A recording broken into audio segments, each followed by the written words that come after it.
Sangai clinic ki ka amada phajaba khuding hengatlanduna Sanatampha family private hospital singi meeting ama lei haiduna thoibasu yawba chatki mahaksu chatkadabada masa khara nungaiti haiduna lehobani adumakna thoibana sanabu sinanaba Srijakantabu ngana la haikibani thoibagi acheng batanja yengduna chawthoi achau bobiga ka manung da changlaktuna ikoi koina lepi sana madu ubada yam tapna kaisu thausadana ibung sing kana oibirabano kari thabakino achawna sak yam kapna ibema sanagumbi akoina lakjaribasi yamna luba thaba amagini akoigi ibungo sakta landa pumnamakta punghen henba samu haibadi Raj Clinic ki founder asina ibema bu yam pamjakraba ha kari haige chawthoi da onsilaga chawthoina mani achumbani achawna aduda lairang hangama pal machugi jabul simatang hairaga yellow rose jabul ama table da thami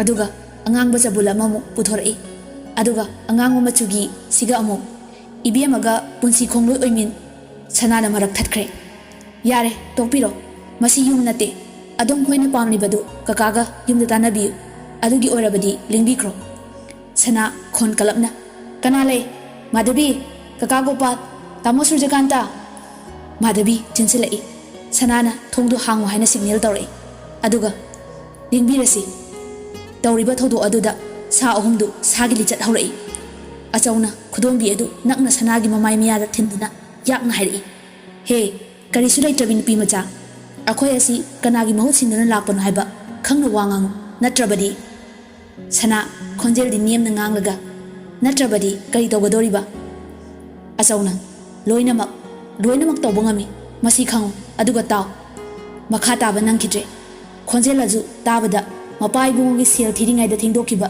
Srijakanta sel yawo suitcase adu paiduna kadu tamna khangchen janjilakibani achawna magi medamgi mamai miyada thamliba khudombi adu makhut oina laktuna pairaga chingthoki aduga paisa yawo suitcase table la leplam ngamki chawrab khuchawduna amutang thajilakpada achaw manatondagi nahi leparaitan tarai Srijakantana khango haribasini amuk hana aigi medamgi mamangda khudombi asi ulaba makhutna pariba khudombi adu thangalai nasadu khudombi yawdaba mi oigadabani haiduna laktuna inthorei achaw iteba mamaidu nalaga chawthoida hangai kanano sibo chawthoina pion soinauduni loiselasi haraga changsilake tawi Srijakanta khonjel yak nganglai oi changsilakanu nathoi mangningsdraba natraga napunsidu loiba phau jel la leningdragadi khongphom ma hanjelakanu chawthoina manakta leram likli ma pairaga langi tawi achawna khami ngai kho chawthoi kanta da onsilaga ibungo sanagumba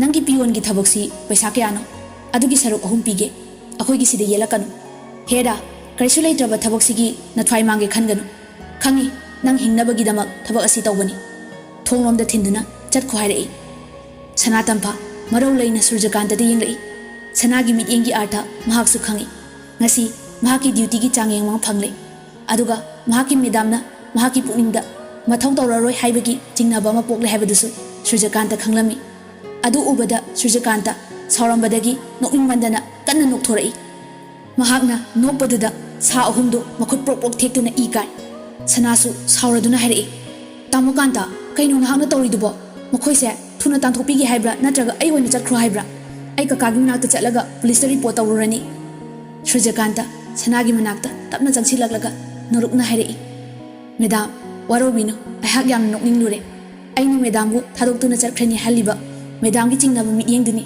aini nokningba phawribase adumu karamni medamna khanbirurino ahumduda onsilaga piwan amabu yamna hanthana khaliba achawu babu sing adom khoina aigi thabakpu double triple pirage leige haibiri table lagi suitcase tu rokhatlaga nakhoibu nektuna tharakliba nakhoigi sinfamda pirakpa paisadu kayano lak amara anira adugi saru marira mangara sidagi pukho aduga ekhoigi clinic sigi mabema employees amadi pionaibu ingna chikna santida thabak tohonbiu hairaga ahumduda laktana langsili paisa sing adu mamangda chairaga tai Sanatampha di ngakpana loikhre Srijakanta yam sauna chalo adu puraga chakro harisini paisa kharigi demak sini nani khangdaba huinoina masama pham asibu ingna chikna thambiramo bobina ani duda chatlisi haibagi ingi tawrai makhoi hom thokre phana kuina tumina lepna roba matung Surjakanta changsilak achaiba-sing adu loisili aduga tapna hairi. Sorry madam, sir kakana ibu ngana lao haibani. Yumgi achinba kharada thengdokre. Madam bu sida thanamba nungaitre. Aiga beng phawadang chaminaraga yumda thinjaramlage. Madam bu hana thilamba yabani. Adubu ngasidi kakagi makhutta sinaramdrabadi. Sanatampha hojiti nokfet tawrei. Sanana adudi tamokanta si biyondagi bodyguard ta phom kaba tare ni ha. Surjakanta nokfet tawraga chalase. Sanatampana Madhavida adudi Madhavi ai matangna yadrabanina tamoga chakrage kaka laklabadi chakre khara tambiyu. Madhavina phani madam. Madhavi matam ayambada sanaga loinaduna ta leibini. Bengta paisa thamluraga tholakpada Surjakantana kargi maningi thong tu hangi. Sanatampha haifet yenglamnaga mamangi sitta ka khatuna phamkhre. Surjakanta su tapna chaknanglaga sanagi driver oirere. Makhoini wangangnade sumlapana sanagi yum yaure.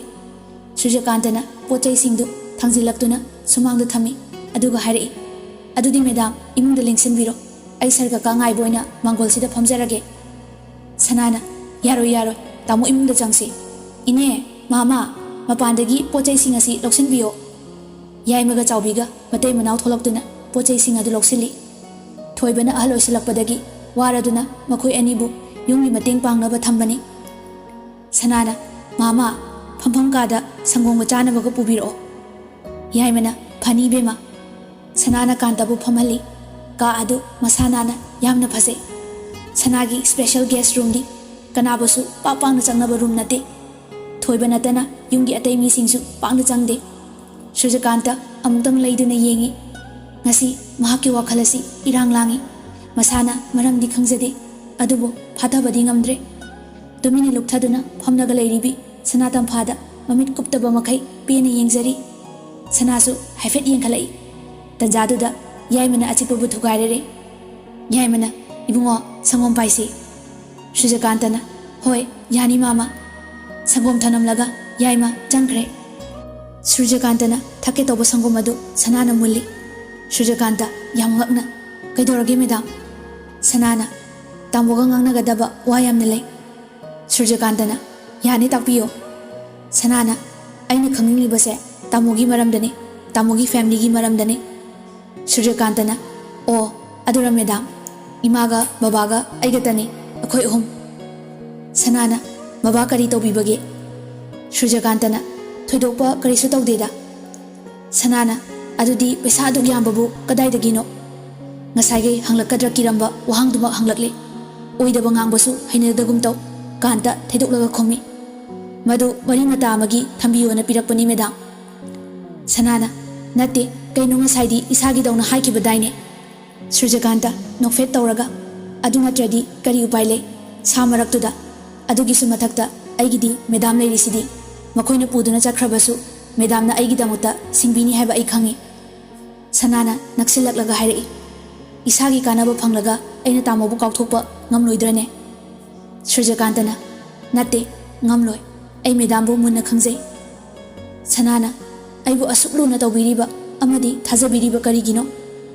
Surjakantana khangde madu hangbiranu madam aibu tumin lehenbiro. Sanana tamobu aigi employee ni haiba ai kaujade adubo ngasidi aigi apamba simatangdi tamona inbiba tare. Surjakantana kari orabano madam. Sanana laman ai tamogi laman singningle. Ngasigi thodoktu kayada lukhraba tanfamno. Police ta taxi kadai media singna wawa hekta laugani. Tumina leithoksi hairabasu mokhoigi ka henba sajat wanga tamona lamdrabadi. Surjakantana wa thaidoklaga thank you madam. Kainomta jajageba madam. Sangomdo thakpa yakhiroidro. Ayuk chak charakpadagi kemta chadri lambane yadre. Sanana yarabane ado ngaiko ngakta ngaibiramkho. Sanana kadudagi prapap thokraga makhal kayagi athom ahau puraktuna mangda thamlare. Sanana tapna ngasise langbangi purnimane. Chahi khudingi langbangi purnimada tamona aigi nakta laklaga aigi khudagi chabiba natana kanagi su charoidabani. Aisu tamobu bijadriba makhai karisu chakhraroi wasaklibasini. Asi hairaga Sanana kherdu chamasna kotla kantada ilai. Surjakantana iliba makhuttu pharaga madam. Sanana chabiro Surjakantana mamitu Sanagi maithongda yengduna tapna chaba haurai. Sanana ahau athomsingdu makhal sunaba ilai. Ngihak leraga Surjakantana makhut pharaga yarani medam okle tu o kaka laklani. Sanana hautraba. Surjakantana as medam sor hondokduna ukningi ihuldu phongdoklai. Sanana phare adudi sangomdu thokpiro ai amuk charage hairaga arembasingdu chaba haukre. Surjakantadi ingau ngaukre mathamoidu phathaba warakle tapna hairei. Sar kaka karam kanda halakadage. Sanana halaklani meeting loibagi matam oire. Surjakantana sacha thokpiro laktringaida. Sanana kaidorage sibu mina chanadaba potlo hairaga noi. Surjakantana chanai adu mafam asi chafam kanate haibadu kaubira male. Sana mabuk thalabani adubu sausinaraga hoise yare chajararoi amta. Chaubibu kawi ho ine simta laukthokpigera.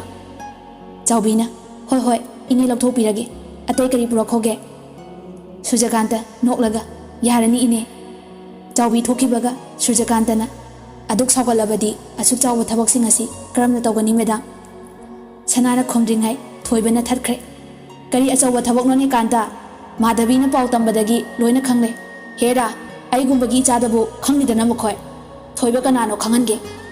Sana hogotlaga kapli thoibagi maningde konseli kaka thoibana hera aigi chanabu pi taero kaka lerisidi makhoina pamba karino thidokpa taredana. Surjakantana adudi sar kaka yauraklabanina ai amuk yaujakrage. Thoibana ha nupa macha ipa pele ipaga tapna sagadaba wari yamle ngasigidi yumda halo lao ipa thinbirage. Surjakantana yani kaka pothabiro ai dum chakrage. Thoibana ho adudi ipagi bike tu pukro hayeng clinic ta oina puro nahagi gari macha dusu clinic ta lehauramani. Surjakantana hoi kaka adudi medam ai um chakrage. Sanana phani tamo.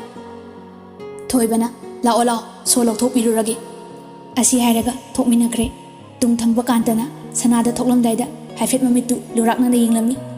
Thokraba matum sana phamtharaga tapna solai. I love you. Surjakanta mayumdadi handraduna achikpa langhang amada bike tu khami. Momon noi aduga matomta angawbadawna. Madam, I love you. Tapna longna gari mathakta iptai aduga makhol thoktabida amuk soli. I love you.